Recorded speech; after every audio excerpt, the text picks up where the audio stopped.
Hello. Welcome in. How you guys doing? Welcome back to episode 4, week 4 of the Smoilers Cup, season 3.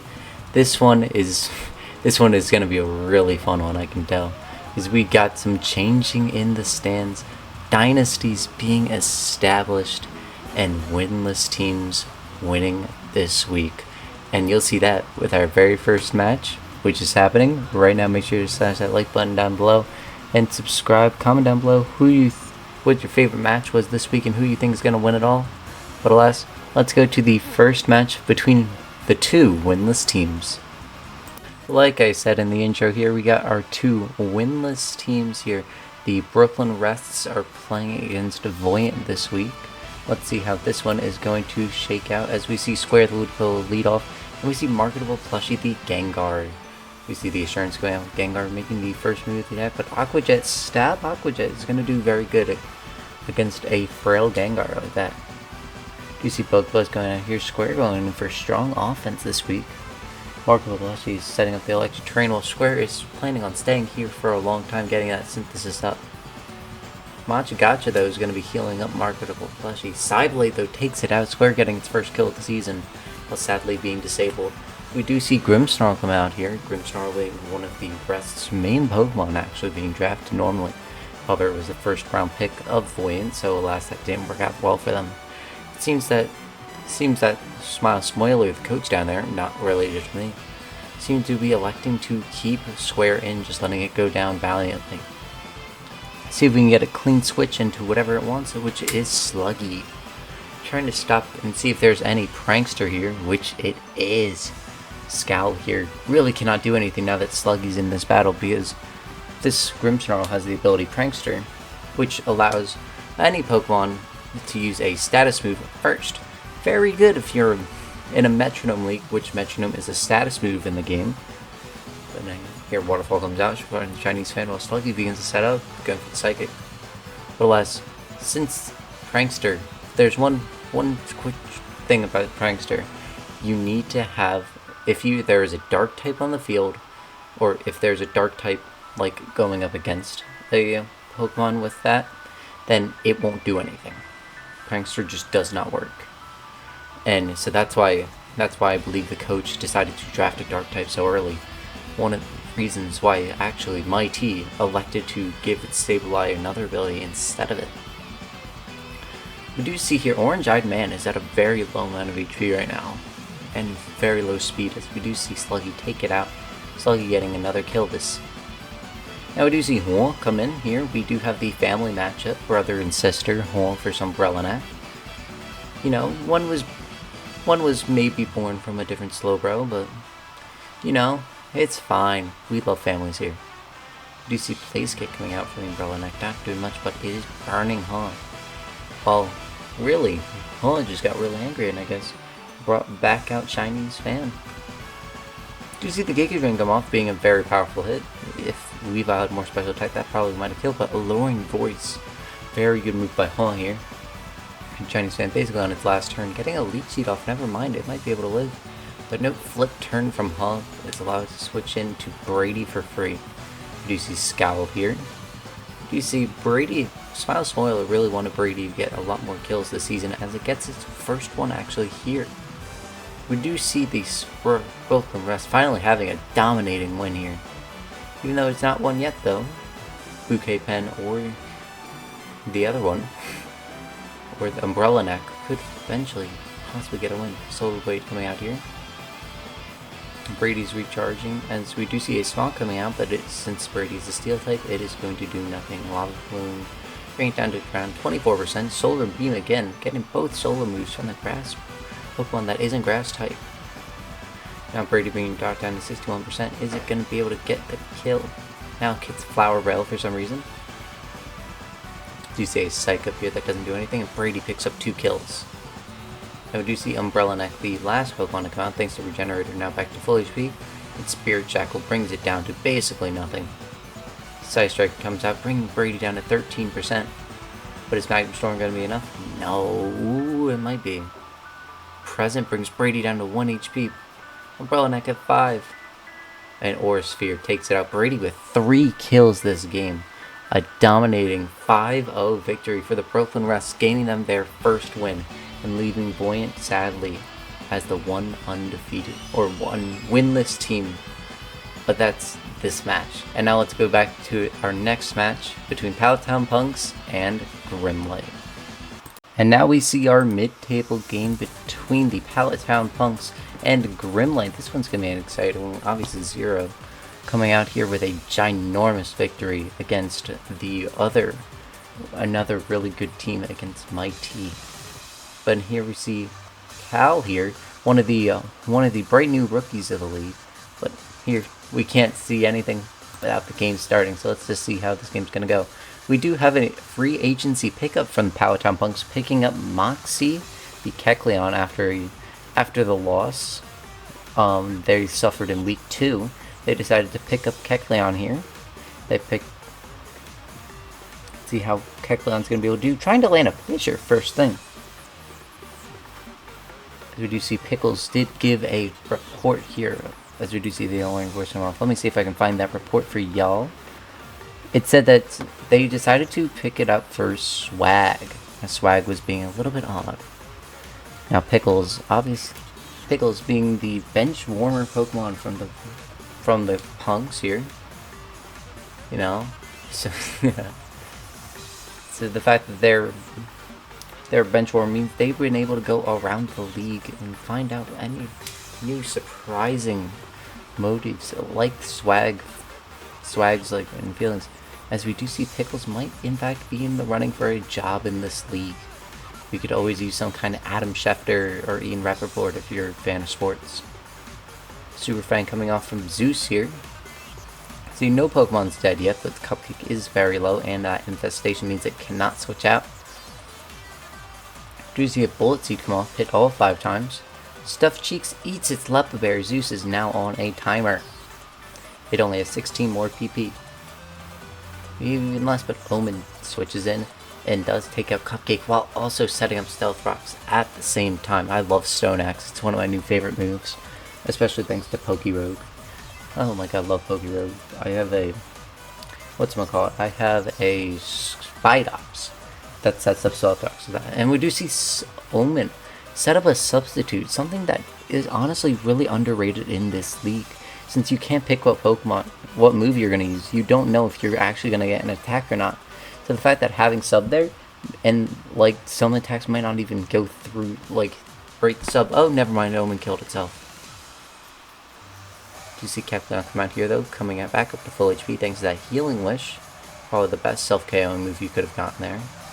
Present though, coming out here, that could have possibly healed her. Gallive Rush for Chernobyl. Bring it down to 36%. Scale Shot. That going to be enough? It is, thanks to the stab from the color change. Bring it to Dragon type. The Grimlight now questioning their decision to do that. Kecleon here has 1 kill now. Getting a kill in its first battle is very exciting to see, especially for this league. And now it changes to an electric type thanks to that Parallel Charge hit, which it probably would have wanted to keep as a Dragon type, considering it Dragon Pulse. Now to a Fire type. Get a Mega Kick, which KOs Moxie with two kills in its first game out of the league, coming straight out of free agency. Kecleon getting a talking to, trying to define its moment. This is a very Joe Flacco-esque moment from the 2023-2024 NFL season. A bench warmer from the league, an older Pokemon too, Moxie. They did not say that in their report. Moxie is on the tail end of its career. They thought it would be done for, but nope, he's still alive, and Kevin is going to die here in this turn thanks to Strike, sadly. Or no, it won't, because of that Leech Seed. Do you see the slash coming out here? Is Kevin going to be able to kill it? Howl comes off, not doing much. Let's see, can Kevin get one more hit? Nope. The Punks do a strategic switch out. Oh, Prismatic Laser, that could have killed literally anything on the field. But sadly, Kevin does die here thanks to the Sandstorm setup by Zeus, not really getting it a kill exactly. Thundershock coming out here. Psycho going for no retreat, making sure it will not leave this field, but getting a step, getting an Omni boost. all of his stats. Going for Burning Bulwark, which I've never seen actually work.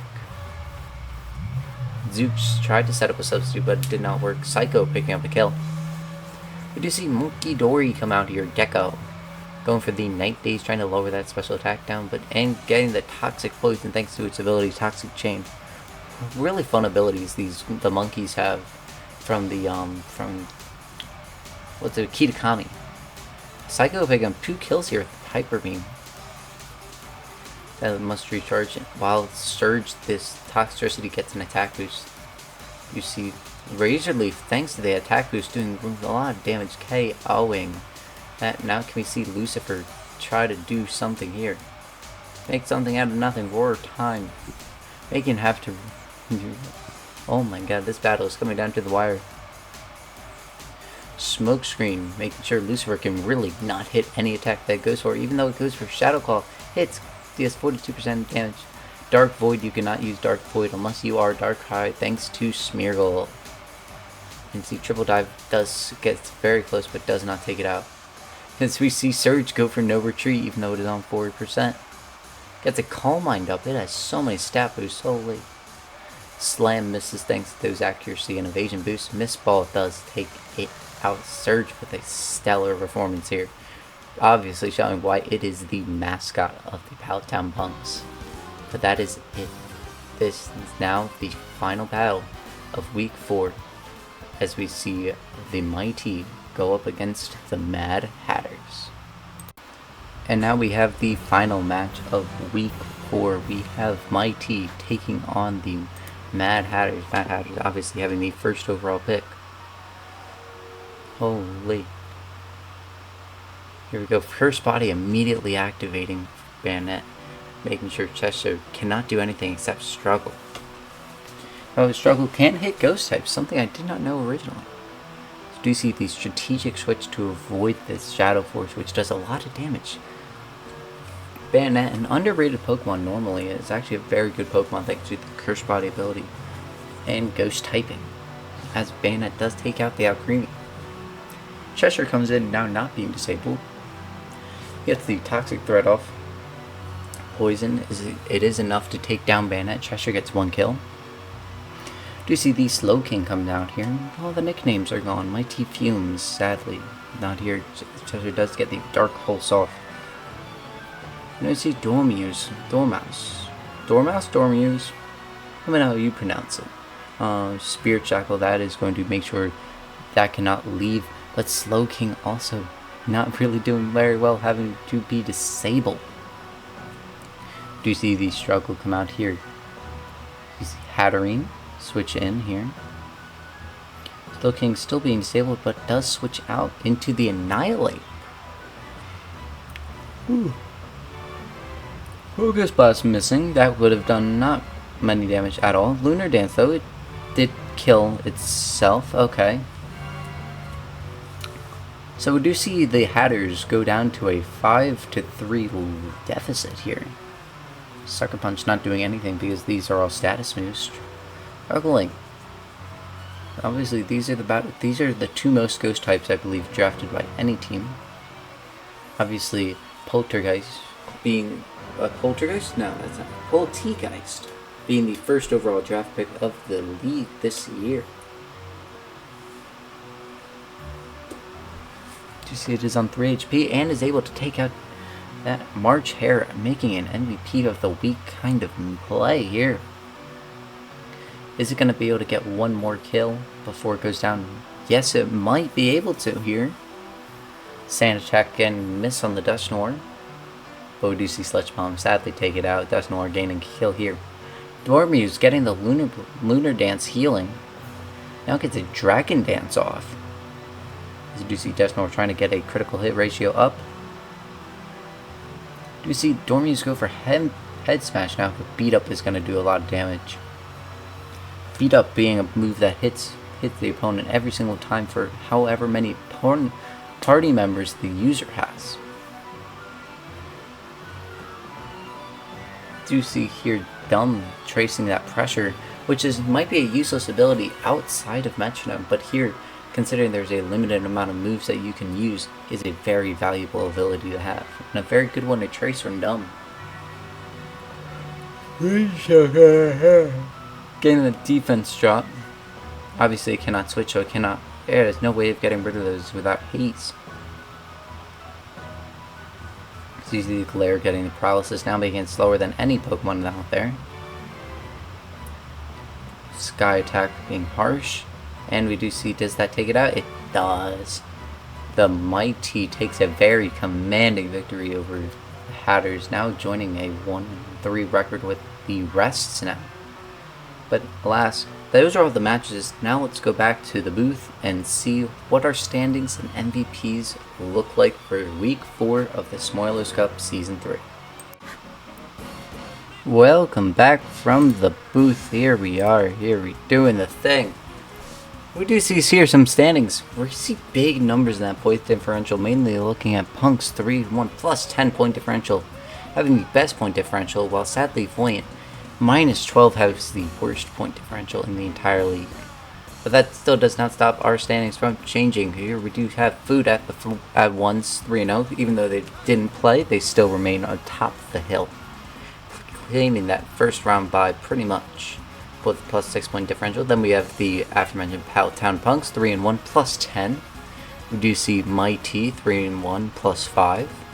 Then we see Grimlight sadly losing this week 1-2 with a minus 2 differential. Only 3 teams with a positive point differential this week.